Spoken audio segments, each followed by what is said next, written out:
Hello! All right. I'm super excited. I hope you are too.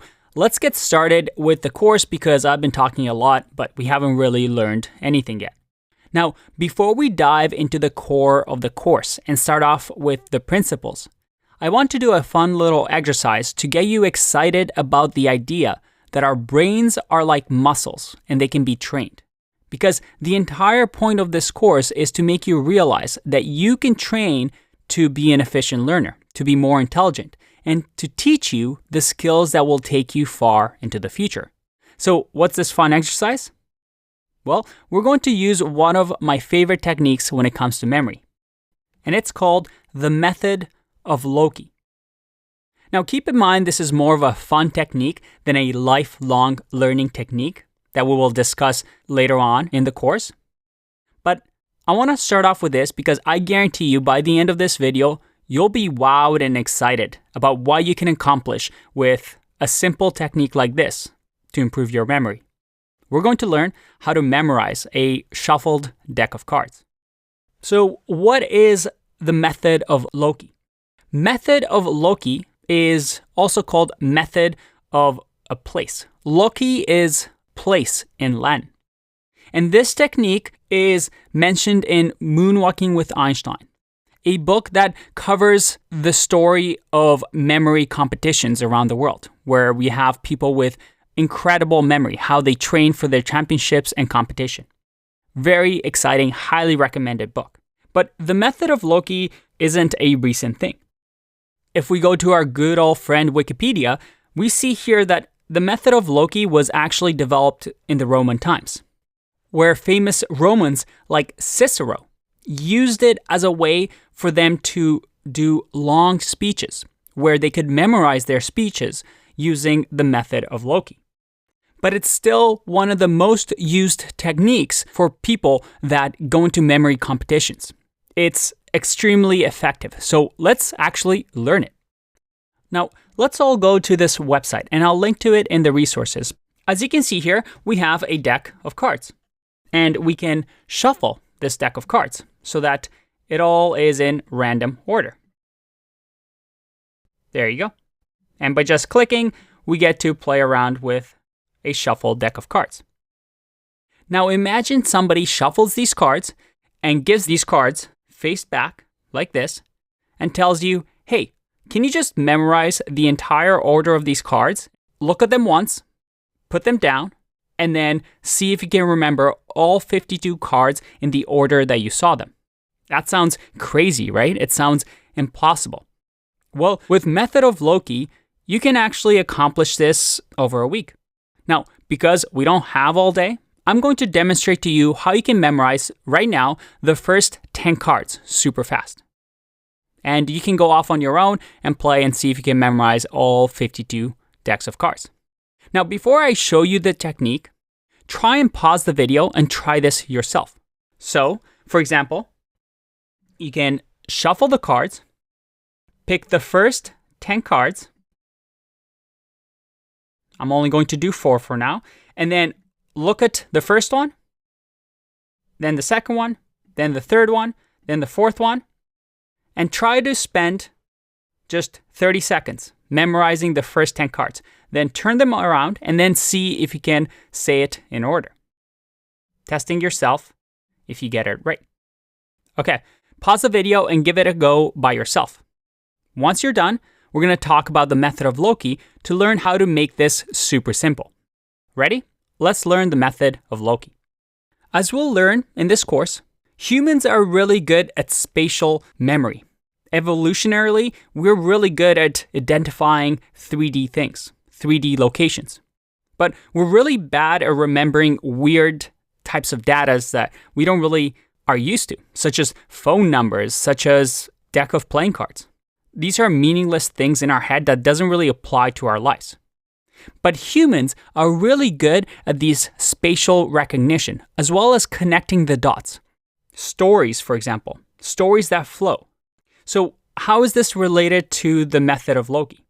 Well, based on the fact that humans are really good at stories, at connecting the dots, at 3D spaces, based on that knowledge, we use something called the memory palace. A memory palace is a location you know very well.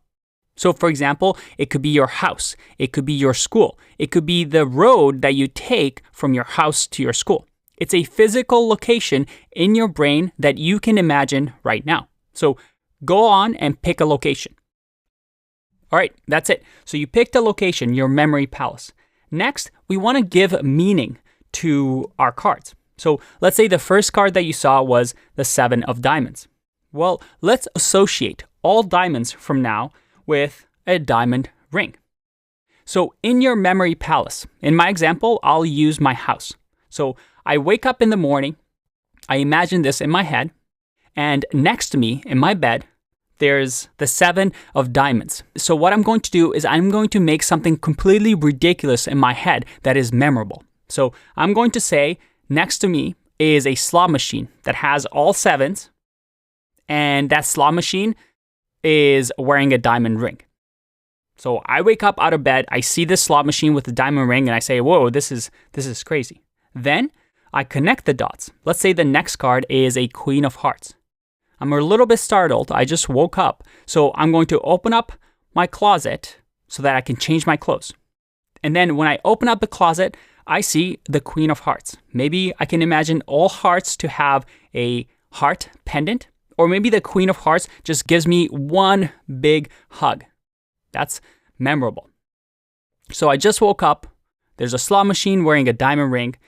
I go to my closet. I get a big hug. Next, let's say I walk down the hallway. And down the hallway, I encounter the 8 of clubs. Well, 8 of clubs, I can just imagine maybe an hourglass. Or maybe a really fat person with a belt around their waist. And that person is, let's say, a leprechaun with a funky leprechaun hat to symbolize a clubs. So that person does a little dance around me and maybe kicks me in the shin. That really hurts and I'm angry. I'm really confused.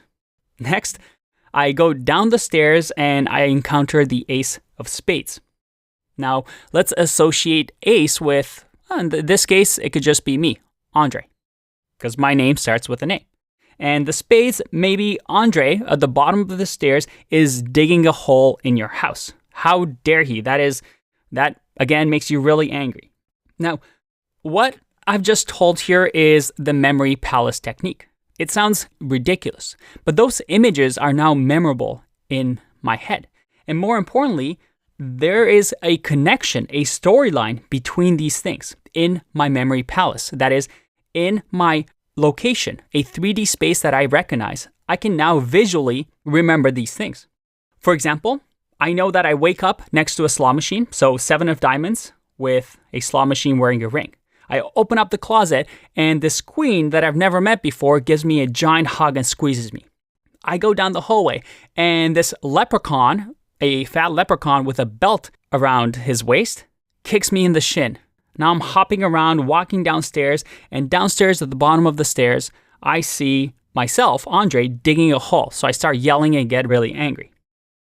Now, although that's really silly, that is more memorable now. I really identify these objects as certain things.